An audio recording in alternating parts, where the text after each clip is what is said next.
Hello, welcome to my channel. I'm GhostPrime, and we made it to the end of 2023.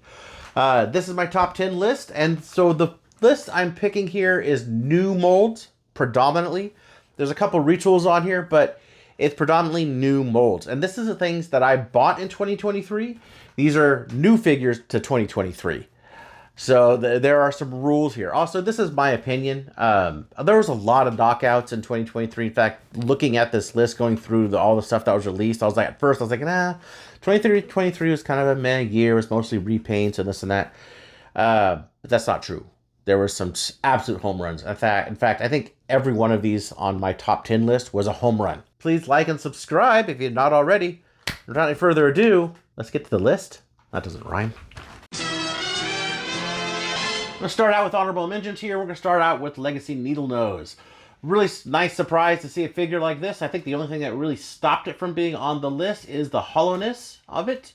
It could have been a little tighter because there are really good figures on this list. Legacy Tarn is also an honorable mention just because he comes in just shy of perfect. There could be a little things they could have done to actually make this better, like wheels, removing face mask, these types of things, but nitpicky. It's a great figure.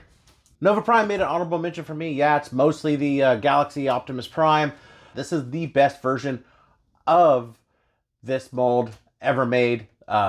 Really great. And you kind of get rid of all the other ones if you have this one, because this one's just the best. And the last honorable mention before we get into the top 10 list is Ultimate Optimus Primal from Takara.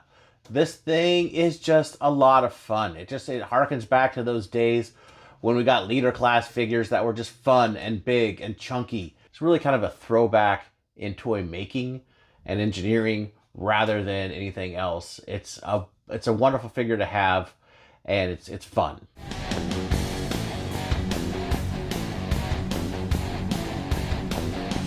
Metal Hawk. Metal Hawk here is just really good. He's a partial of the Cyclonus mold, but you'd really never know it.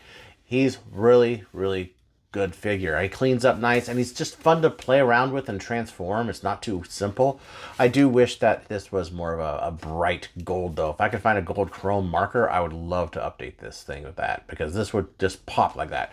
Otherwise, it's fantastic. Beautiful figure. Snarl, the Studio Series version of the Dinobot Snarl. Yes, I know there's a little bit of divisiveness on him, but I really like him. I think he's very cool. I love the fact that he doesn't have much of a backpack at all. He's clean, he's posable, his joints are very nice. So there's a lot of reason to love this one. Coming in at number 8, we have Shrapnel. Legacy Shrapnel here is a great homage to the original Generation 1 and does an excellent job of it on both modes. Really cool. The only thing that can make this thing better, in my opinion, would be chrome. And I actually happen to have another one that I chromed up. So fix that problem. Awesome figure. Next up, we have Beachcomber. Now, this guy is really great. He's got rubber wheels, for crying out loud. They did a great job on this. I absolutely adore it. And he is really, really well constructed, well made, a great transformation, and, you know, just an awesome little figure. I'm super glad that we got an updated version, and I didn't even think we needed one until I put my hands on this one. In at number 6, I put the 2-pack, the Reactivate 2-pack on this list because of the Prime. Mainly because of the Prime. He's cool, but it's the Prime. This thing is really good, and you know what? It's 2023. Yes, it's a 2024 release. It's 2023, and I have it, and it's going on the list because this is one of my favorite Prime figures now, and I'm super glad that they made this. Kind of a surprise for me on this one. For number 5, we have Studio Series Brawn. I mean, what a wonderful little figure this is. He just really fits together. A few little things like this backpack I'm not a huge fan of, but they're just minor nitpicks. I didn't do a full review on him, and I probably should have because he is just super great. Fantastic little guy. And for number 4, we have the Masterpiece Skyfire. He is really, really good figure, and I really love seeing him. He's got some size, he's got presence, and I really do think that they did an excellent job on this one. Definitely knocked it out of the park with this for both the price and what you get for it. It's a really solid figure. For number 3, we have HasLab Deathsaurus. Now, this thing it's just, I mean, it's such a wonderful figure. I think this is HasLab finally hitting it on the mark with the Transformers. Really good figure, absolutely wonderful sculpt, really nice joints. Some of them a little too tight in the beginning. I've since found that he does have a butterfly. But he is pretty cool, and I'm super happy to have him. He's one of my favorites. And coming in at number 2, now this was a tough one.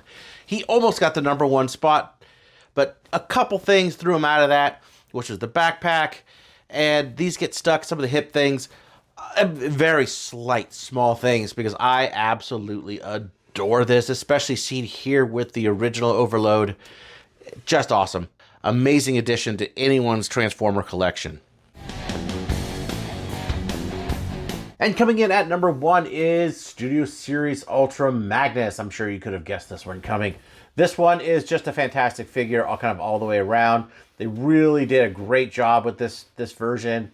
The sculpt is good. The engineering is really cool. I mean, they even got rid of that big ass butt flap and backpack that was on the Masterpiece. So this one is better than the Masterpiece in a lot of ways. It's really fantastic and shows kind of where I think Transformers should be operating at. The quality on this is unparalleled, at least in my opinion. Well, we've reached the end of my list. I appreciate you sticking with me throughout this list, and I appreciate you staying here with me throughout 2023 if you're a long-term subscriber. If you're new here, please consider subscribing. It really does help out my channel. I'm really trying to hit that 2,000 mark. It's been kind of tough, so I'd appreciate just hit that subscribe button. Don't necessarily need to ring the bell or anything. Just hit that little subscribe for me. Really appreciate it. Anyway, here's to a happy and fruitful 2024, and I'll see you then.